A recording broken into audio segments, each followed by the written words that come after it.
কুমিল্লা তোমার বানবেরা তোমার কোনে মানিকগঞ্জ।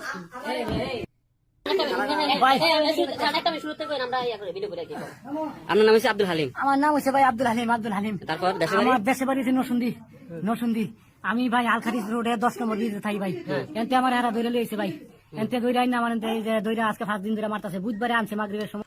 ভিডিওটি সর্বোচ্চ শেয়ার করবেন, বিশেষ করে প্রবাসী বাংলাদেশিরা যারা সৌদিতে থাকেন আপনারা নিজেদের নিরাপত্তার জন্য এই ভিডিওটা শেয়ার করবেন, অথবা যারা প্রবাসী পরিবাররা আছেন মধ্যপ্রাচ্যে বা তাদের পরিবার বাংলাদেশে বসবাস করেন তারা শেয়ার করবেন। প্রথমে আপনারা যে ভিডিওটা দেখেছেন এখানের মধ্যে এই যে গেল কয়েক মাস যাবৎ সৌদিতে বাংলাদেশি প্রবাসী হয়ে টাকার লোভে, কাজের লোভ দেখিয়ে অবৈধ বা বৈধ বাঙালিদেরকে অপহরণের যে চক্রটি, এদের মধ্যে আমরা যাদের ছবি দেখলাম কয়েকজন অপহরণকারী, আবার এখানে কয়েকজন আপনার অপহরণের শিকার হওয়া ব্যক্তি, নরসিংদীর ব্যক্তির কথা আমরা দেখছিলাম যে কিভাবে তাকে অপহরণ করা হয়। আমার কাছে মনে হয় এরা বিদেশে বসে যাই করুক, যখন এই ঘটনাগুলো সামনে আসছে এই ভিডিওগুলোকে সৌদি দূতাবাসের মাধ্যমে একটু মেকশিওর করতে হবে। কারণ এখন বাংলাদেশে হয় কি যে, যেমন ধরেন আওয়ামী লীগের সময় একটা ঘটনা হইতো, যদি কারো একটু দাড়ি টুপি থাকতো, কোনো কিছু হইলে যে এই তুই জামাত বলে আওয়ামী লীগ না, তো আওয়ামী লীগের মাইর খাওয়া হয়েছে।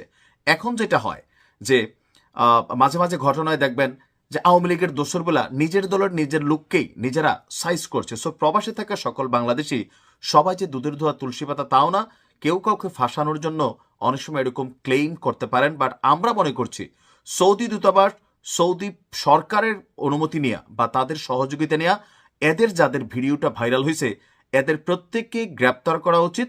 তারপরে যারা অপরাধী তাদের সৌদিতে ফাঁসি দিয়ে দেওয়া উচিত, আর যারা নিরপরাধী, যারা ভিকটিম, তাদেরকে বাংলাদেশে পাঠিয়ে দেওয়া উচিত। আপনাদের উদ্দেশ্যে আবারও বলি, সৌদিতে এই মুহূর্তে, শুধু সৌদি না, সারা পৃথিবীতে একটা অর্থনৈতিক মন্দা চলছে। তো এই মন্দাগুলোর মধ্যে আপনাদেরকে একটু ভালো লোভ দেখাইয়া, টাকা পয়সার লোভ দেখাইয়া অনেক সময় কাজের জন্য যদি কেউ অফার করে, আপনি হয়তো অবৈধ অনেক কিছু বুঝতেছেন না, যিনি বোঝেন সৌদিতে বাংলাদেশে অনেক ইনফ্লুয়েন্সার আছে, ইউটিউবার কমিউনিটি আছে, সাংবাদিক আছে, অথবা দূতাবাসের মাধ্যমেও একটু সহযোগিতা নেওয়ার বিষয় এখানে দরকার। আমি মনে করি বাংলাদেশ সরকারের পক্ষ থেকে সৌদিতে অন্তত একটা বিশেষ সেল গঠন করা দরকার। কেন?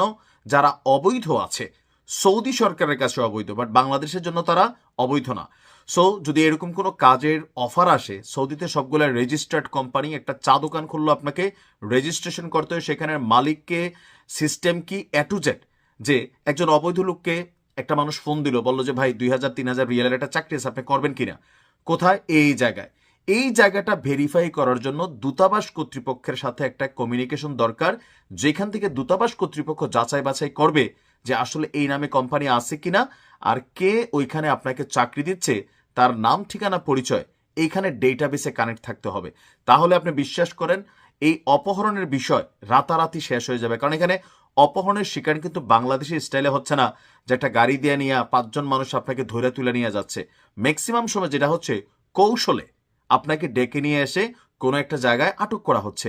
আর এই যে আমরা বাঙালি, আপনি দেখেন এই যে পর্তুগালে বাংলাদেশ বিরোধী আন্দোলন চলতেছে যে এই আবর্জনাদেরকে দেশে ঢুকতে দিবে না।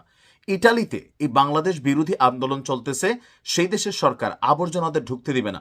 বিশেষ করে আমরা যারা বাংলাদেশি আছি এখানে ম্যাক্সিমাম 20-30% মানুষ আমরা একটু পজিটিভ মেন্টালিটির, আর 70% মানুষ ওই দেশগুলোতে গিয়া মাদক ব্যবসা, 2 নাম্বারি, ইয়াবা ব্যবসা, সোরা কারবারি, হুন্ডি ব্যবসা, মানে যত ধরনের ধান্দা ওই রাষ্ট্রের বিরুদ্ধে যায় সবকিছু কিন্তু আমরা করি। উপরে ভালো সেজা গুজি, কেউ দাড়ি টুপিও রাখি, কেউ স্যুট বুটে হাঁটি, ক্লিন শেপ, কিন্তু তলে তলে সবগুলো হারামি। এই হারামিদের লিস্ট একটা সরকারের কাছে থাকতে হবে, যে সৌদি সরকার যদি কোনো কারণে এদেরকে ফাঁসি নাও দেয়, বাংলাদেশে আসলে এই 2 কোটি প্রবাসী, শুধু তো 2 কোটি না, এদের পরিবারের সদস্য সংখ্যা আছে, তাহলে আপনি টোটাল কমিউনিটিটা বাংলাদেশের নিয়ার অ্যাবাউট 50% মানুষ এখন বিদেশি, পরিবার সহ হিসাব করলে তাদের জানমাল নিরাপত্তায় রাষ্ট্রের উচিত এদেরকে গ্রেপ্তার করা।